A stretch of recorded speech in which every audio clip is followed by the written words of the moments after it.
Shout out to my girl Desiree Simone. She killed it at 713 Day. She performed. She did that. I wasn't there. Don't do that. It's Detroit by Desiree Simone. I don't trust too many people. You move funny, that's your nagging. We be switching up the whips whenever we gon' make deposits. That's why I don't give a fuck what they be saying in the comments. I came from Dior, rockin' Chanel and Dior. Riding with the same motherfuckers, what was you before? We just came from Dior, rockin' Chanel and Dior. And he know I get nasty, I might fuck him on the seashore. We out of town and I be having my way. And I am not these bitches, it is not a debate. He know I like to ride him right on his face. Yeah, right before he ate it, he was saying his grace. Amen. Bitches say they bustin', okay, bring my shooters back. They say that they playing in these streets and ain't no rules in it. Bring it back. Bitch, you know I'm out here spinning stupid race. I used to go back and forth with you bitches, but I'm through with that. I'm through with that. Hey, yo. Mentions, man. Come on now. Come on now. What's up, what's down, bro? Desiree Simone in this hole. Hey, what's happening, man? It's Jammitorcrammit Thursdays, a.k.a. the neighborhood bullet, man. Look, man. It's another one of those Jammitorcrammit Thursdays, man. You don't find Thursdays like this, man. Not nowhere. Man, look. That lady back there with the Latino salsa. That's Miss Lovey, man. Hey, you see it. What's going on, y'all? She's killing it. I'm killing it. It's Miss Lovey, Queen of All Things Indie, you guys. Thank y'all for tuning in. It's another Jammitorcrammit Thursday, and I am excited about tonight. In case you skipped reading the motherfucking description on the video, we got special guests in the building. You know what I mean? Our first special guest, of course, is already here. Let's give him a round of applause while he introduces himself. Oh, it's Jamal Williams from 6th Street Productions. Oh, man. 6th Street Productions. Let's talk about it. Man, where you from? Originally from New Orleans, Louisiana. 6th Street Productions. Like born and raised to like 13. Let's talk about it. Sorry. Nah, that's what's up. That's what's up. When you came to Houston? I came to Houston like 3 years ago. Oh, you knew. 3 years ago? Yeah, 3 years ago. He knew, kind of. I can say that now. And you lost your accent that fast? I mean, I ain't gonna lie. I never had an accent. Yeah, like, you can tell he obviously never had an accent. Never. They call me Lil Mom from the suburbs. Wow. How do you not get an accent? I went to... I don't have an accent. I think I went to a different school. I don't know how to get accents anyway.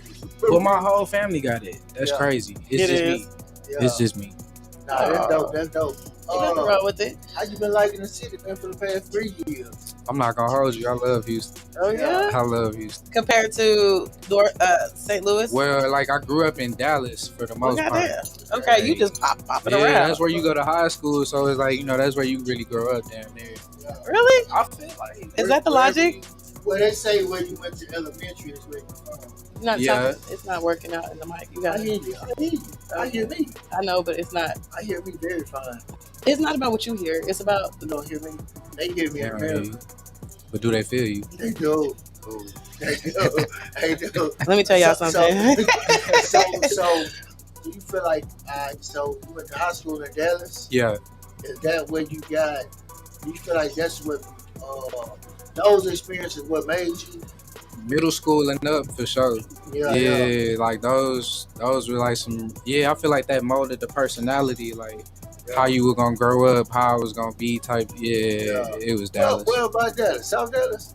I mean, when I first got to Dallas, I was in Pleasant Grove. Shout out to 6'5". Shout out to the Grove, man.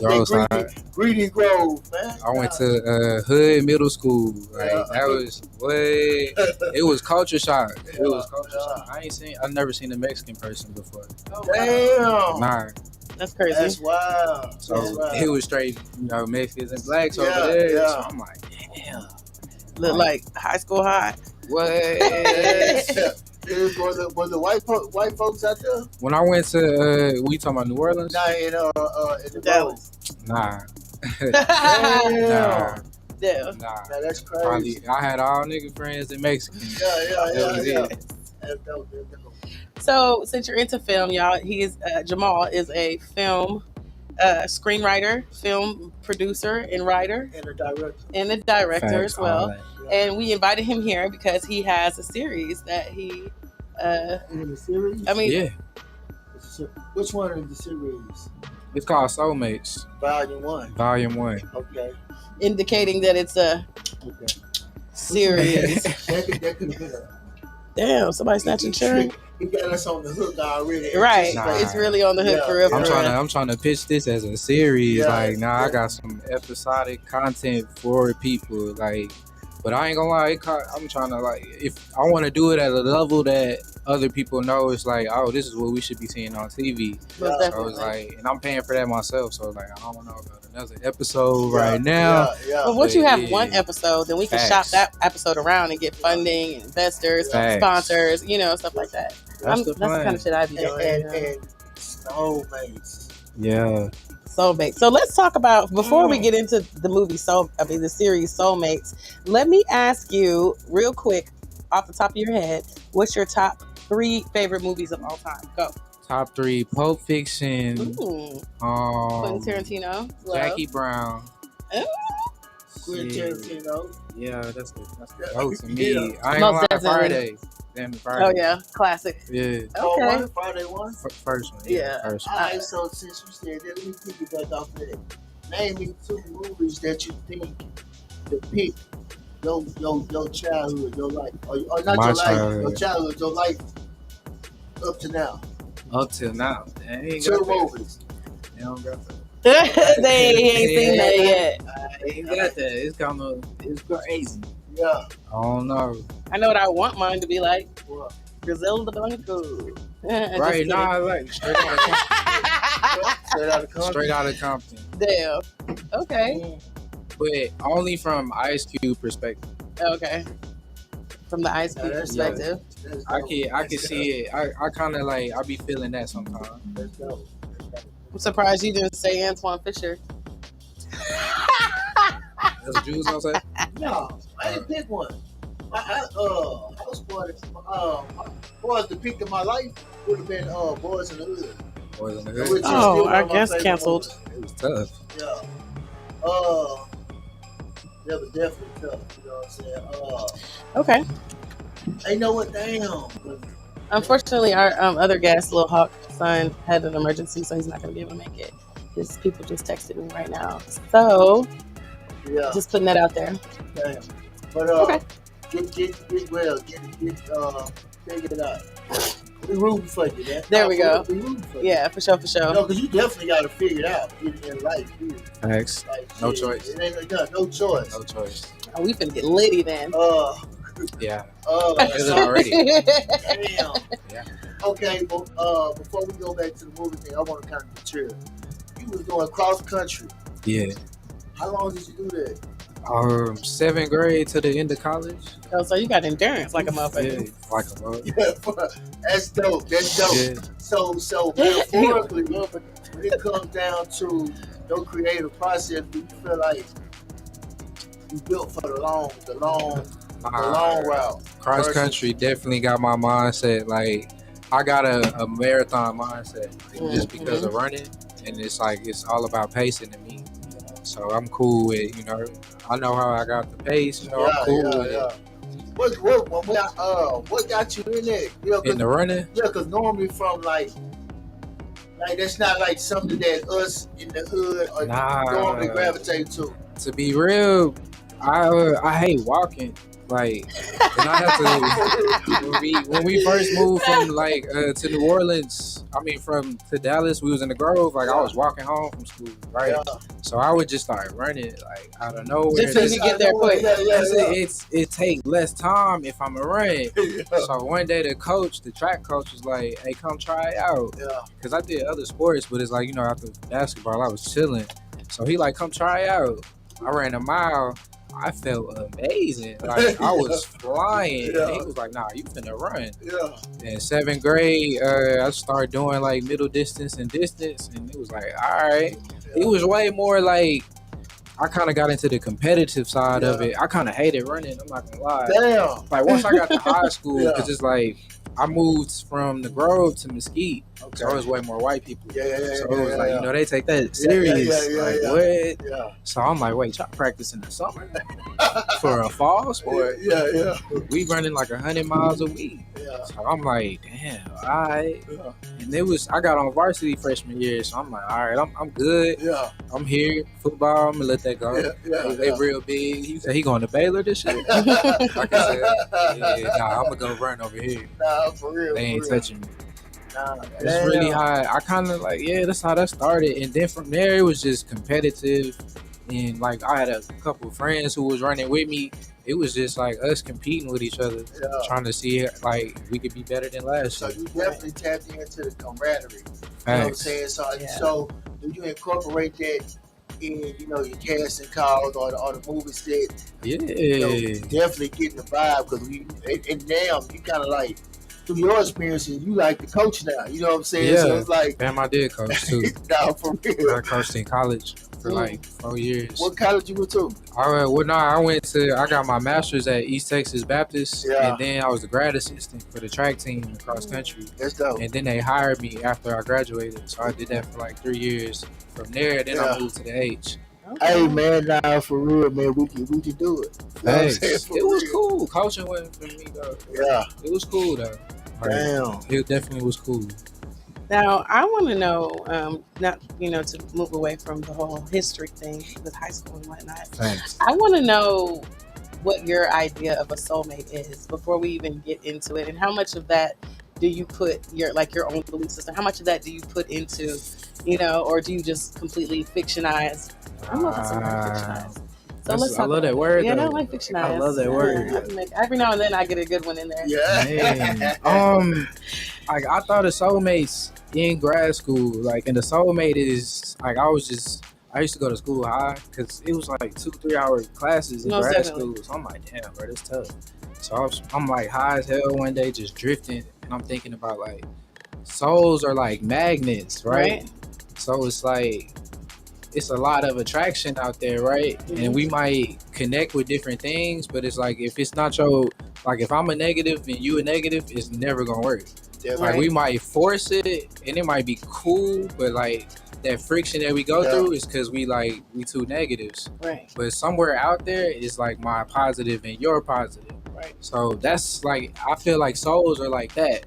And it's just, the journey is just finding your attraction, I guess. Mm-hmm. And when you do, it's like the click is gonna be so easy. Like it's like you don't even have to think. You just do, and it's like you start organic. Because that's your positive. Okay. That's what I feel like. That's what originally the idea is. What you thinking? And use that. That's kind of like the theory in as far as the movie is concerned. Pretty much. Okay. Mixed in with like my actual experiences. Right. Yeah. Okay. But that's the basis. I'm down, but that's deep and it's potent.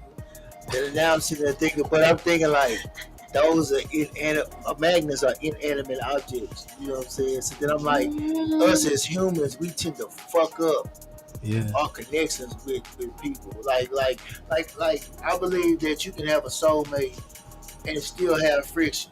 Yeah. It's not gonna be it's not gonna be the negative repel that it just throws you in the direction. But just life.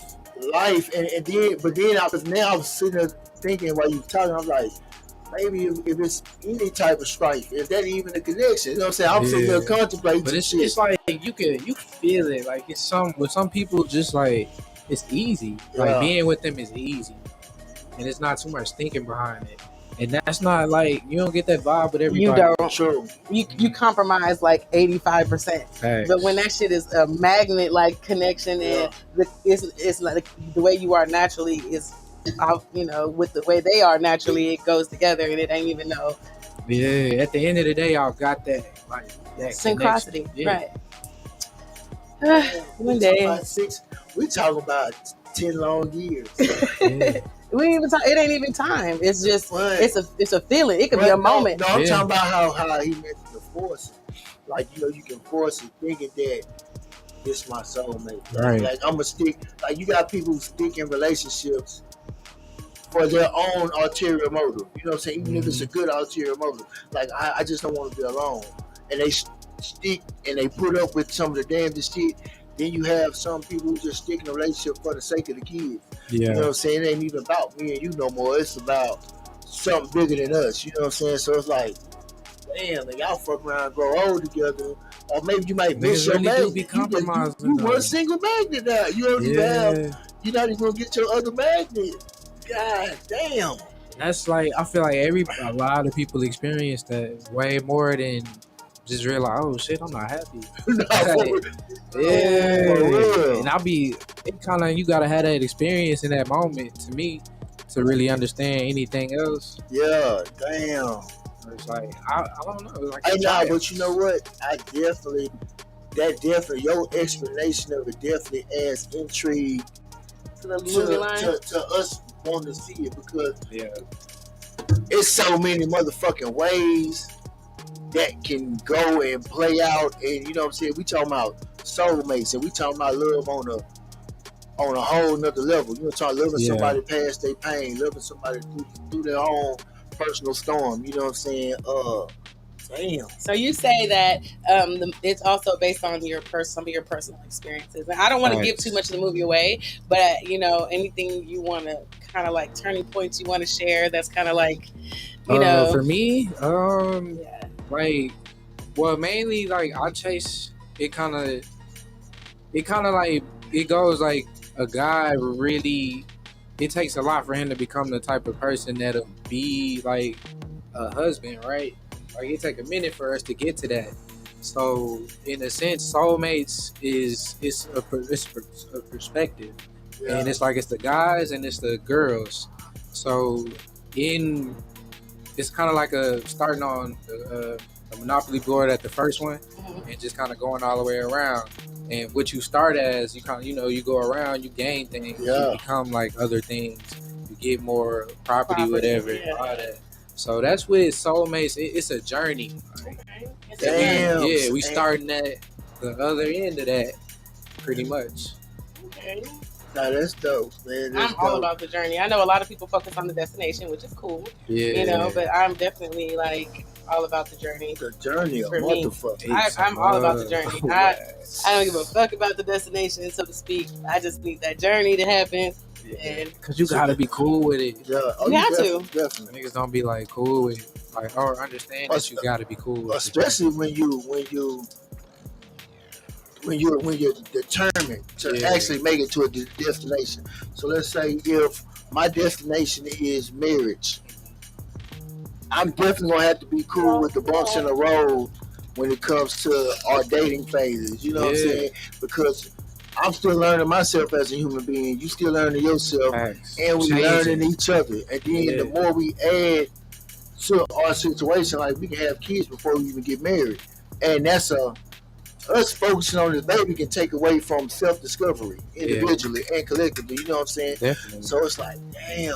But as long as you know that my objective is marriage, I'm gonna see my way through these bumps in the road. Never mind. We talking about. No, I'm saying because marriage is like the ultimate commitment. Like you can be committed to a person, right? It's the ultimate business arrangement. But I want to know: is there marriage in the movie? Like, is it traditional as far as the storyline? Is the storyline a traditional one? I mean, when I say traditional, I mean white picket fence, that kind of shit. We ain't even talking marriage in this. Okay. He's starting that go. Yeah, I'm at go. Yeah, there you go. Okay. He at go. He ain't close to marriage. So we at go. We talking about our own quirks and what we like and dislike. Yeah. I want the bad yellow ball. Say just base desires. Mm-hmm. You know what I'm saying? That got me in trouble. But like, I don't know. I had to go through that to realize that you can't. Like I like tried to talk to a girl who I thought was what I thought the ideal girl that I would look like. Yeah. And that was so horrible. Oh wow. But it was just like, I was going off what I seen, the person, like I didn't really invest in that. How old were you when you came across that? Like 22, 20, like 22. A lot of niggas don't figure that shit out for a long time. Nah, but it was such a traumatic experience. It was like, okay, so you gotta like really get to know people, and you gotta kind of like people For other shit too? Definitely. Oh. Like they can't. Yeah. He said, "Oh, like, all right, they can't just be bad and it's like that's enough." easy on the eye." Right. Like, Yeah. okay, Yeah. nah. What's in the inside? I was like, okay. I Nah, need for to real. kind of be on that. All right. Nah, that's dope. I think we lack patience nowadays. Like Nah, facts. first real argument, it's over with. Fuck you. You know what I'm saying? It depends on the argument though, because some stuff is like when it comes down to someone's actual core fat fiber, and it's not a characteristic, it's an actual belief system or train of thought. Fucking right, you know what I'm saying? I know that's the Aquarius shit because we cut water quick. You know what I'm saying? But having said that, you know, like for example, if I'm dating somebody, right? Oh Lord, hold on. Go ahead. Don't do that. Never mind. I don't even want to talk about it no more. Never mind. Anyway, I was saying, if you dating somebody, you know, and you're getting to know them, and they display something that might be a trigger to you, but that's their natural, you know, space or state, then that's that negative, you know. Yeah, and you gotta let that shit go. It ain't worth arguing because it's not like this is just a phase for this person or characteristic. This is interwoven into them. This is who they are. It's a part of who they are. Their belief system. Interwoven. Here. So, you know, then so that argument does become crucial, and it's like, okay, shit faster. I can't change who you are. I have to accept that this is who you are, and then decide, do I want to deal with this shit or do I want to move around? And I can do better. I'll move around. Period. Yeah. But see, that goes back to what we talking about, man. The base, the beginning, the goal, because you can see sometimes you can recognize potential in a person more than they see it in themselves. So it's like, yeah, man, you can be so much better off in life if you got off your bullshit. Right. So I'm not talking about. No. I'm talking about what I deem is your bullshit. You're in your comfort zone doing the shit that you doing. Now you may say, well, damn, nigga, just because I like to go to the strip club for 4 hours at a time just for nothing to be in my little vibe, I'm saying that time could have been better used coming from my standpoint. So I'm telling you, nah, man, no. Okay, and question. we're arguing. Question. How many girls did you date with the intention of don't answer that? Like, how many women would you say you dated with the intention to like really be with and marry? Because when I think about that, it's probably only like 3. Well, I only had no. I had been incarcerated, right? Oh. I got incarcerated at a young age. So then when I was young, females was just, I grew up in, bitches ain't shit era, you know what I'm saying, and Snoop Dogg and Too Short. So I didn't really put value on female companions. You know what I'm saying? I used to tell my little girlfriends, like, if another nigga, a boyfriend is going to, like, go to the mall with you and buy you items, cool. And when you with him, I'm not gonna come over there like try to fight him, because on the flip side, if I'm with Tamika today, I'm with Tamika. If I'm with Tasha, I'm with Tasha. And I'm not starting no shit. You know what I'm saying? I'm not doing the boyfriend shit. I'm with her and she's with me type shit going on. I'd rather steal and be out in the streets, do shit.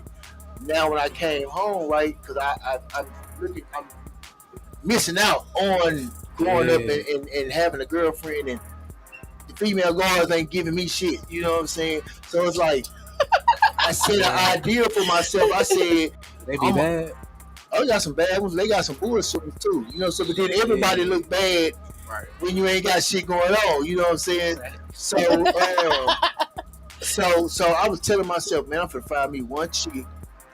This the scale I'm on. On one side, I want one chick, and we gonna grow old together and do what we do.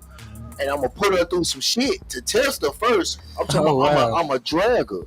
This is what I need to know that if I had to do another 20 years, you was gonna be sending me mail and making them trips. You know what I'm saying? I need to know that you really, really gonna be loyal. The flip side of that was I'm getting pictures of the Capitol Beach party and the freak nigga. I'm like, I'm finna go to that shit. I'm finna be freaked out. I'm eating bitches on the spot. It's going down.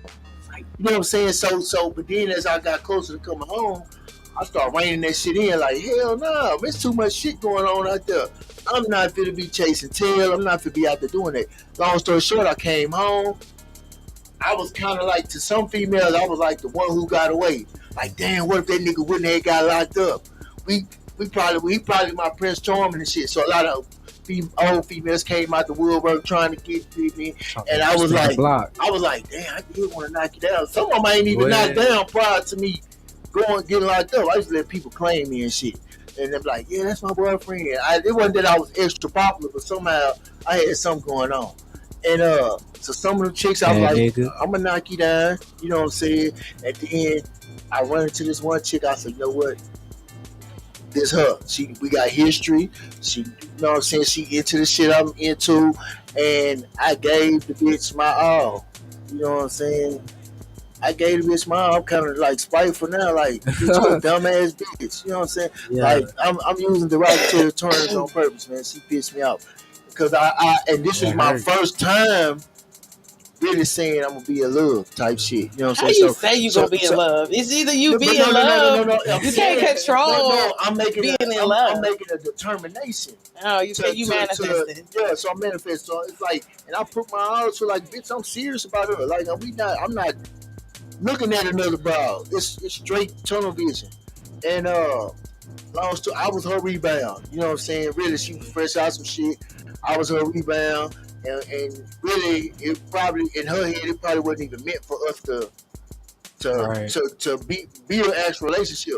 But she not telling me that, so I'm thinking that she having fun.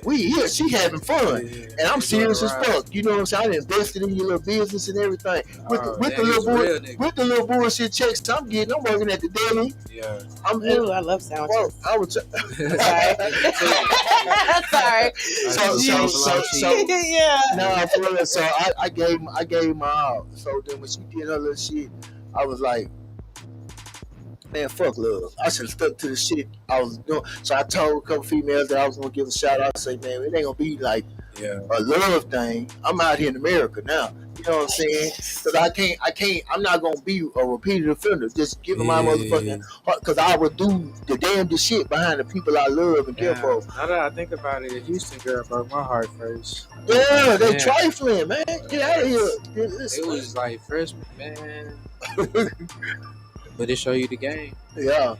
And it's exceptions to the rules, you know, like facts. You can't just project just because you experience certain things. And I think it's fucked up to put bitches through shit unnecessarily for your own testing purposes.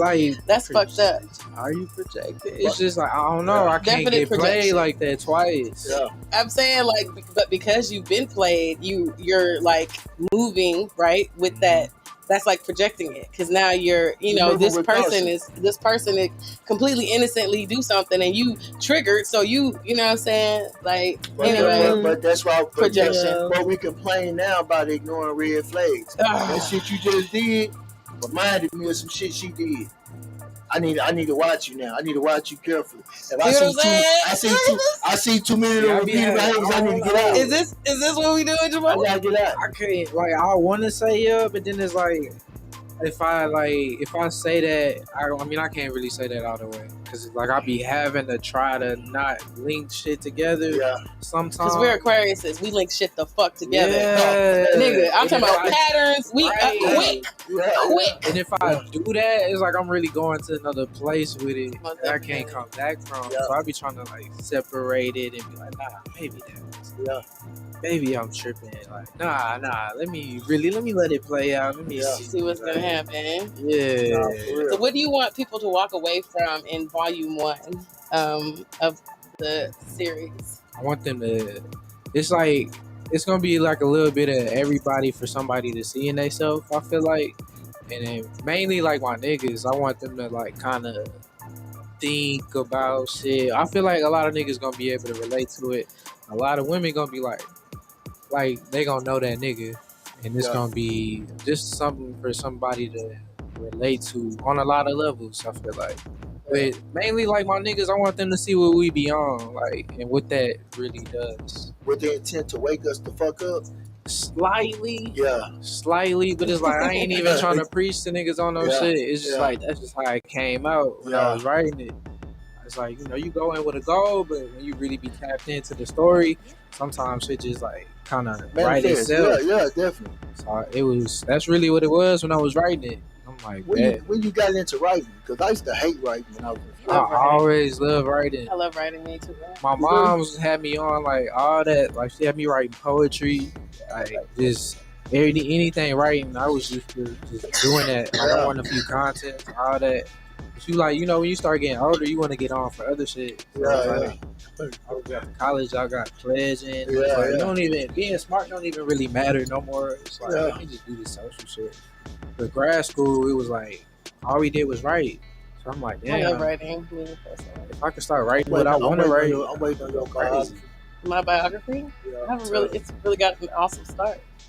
I've written about shit that happened in the military. I've written about starting, a radio station, and I've written about like my Disney idea / Twilight vision of what a relationship in my perfect world would look like. Oh, that's interesting. Hey, did you touch the topic of polygamy? Did I? Or being polyamorous? What made you ask that? That'll be interesting. I ain't gonna lie, that's trill as fuck. Because that's new love. That's a new love language right now. Are you saying that because what I be saying about being poly? No, I'm saying no. Oh, because I feel like you shoot a slug at me. Okay. You be on that. I know. I'm just trying to see I'm for it. I'm just trying to see how much tapping in he doing, like for this first episode. Because see, this is the first episode. Yeah, so definitely. Yeah. But I wrote the second one already. The second one is wild as shit. Like, I'm already excited about trying to film that because it's like I feel like I kind of base my shows off like Atlanta, like Quentin Tarantino and Donald Glover. That's my that's my goats. Yeah. So I kind of the way they follow up episodes with like it's like a different level of fire, but it's equally good each time. So, but it's like it's effortless. Right. I feel like I got that for the second episode. Yeah. I'm working on the third right now, but like the second one is like it's better than the first. Okay, that's already supposed to be. But I definitely always wanted to do a movie score. Like I always wanted to score. Like the RZA is my favorite fucking movie score. He does like all the Quentin Tarantino movies. You've been bullshitting. I just never tapped in. No one ever. That's the best part to me too, though. Yeah, I love because that makes the fucking movie. Like I miss cartoons. Remember when cartoons didn't used to have dialogue? It was just music. Yeah. Like I miss how music. The quick, the violin, the strings. They tell the story too. Yes. If you tap in or if you get it right. Oh my god! So keep me in mind. I would love to. I got you. We gotta do that on the second. The biggest independent library in the city. So actually. Probably more than the city, but I'm just saying I got like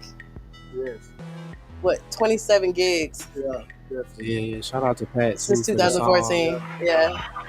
So tell us how you picked that song for your situation. What song is picked first? We need to know. He doesn't know. Nice. Oh, that one. Nah, Lil Pat. Oh, that's it. What song is it? Lil Patrick. That's the name of the song, fool. Oh, we always call it the nicest. No, we don't. You call it that. That nigga name is the nicest. The nicest. Yeah. That's But like it's like like you said, like I'm really tapped in with the music side. Like I love music, and I want to tell the story equally. And for the trailer, it's like you want your trailer to be as eye-catching as it is. Like you want all the senses to be activated. That song hard as fuck. That song hard as Do you have the trailer on YouTube? No. Why? Why you don't have it on YouTube? I don't know. I'm gonna do that. Yeah, we definitely. That's nuts. You definitely need to have it on YouTube. That's tripping. Yeah, you tripping. I'm tripping. You need to have me on the scene. You know what I'm saying? Get you together.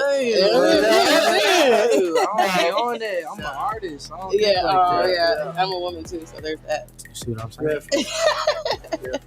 But I was gonna play it so people can see the clip. Do you have the MP4? Okay, if you have it in email, you can send it to me, and then I can make something shake. But it's halfway point. We're gonna take a little break. It's about that time. We're gonna listen to some music.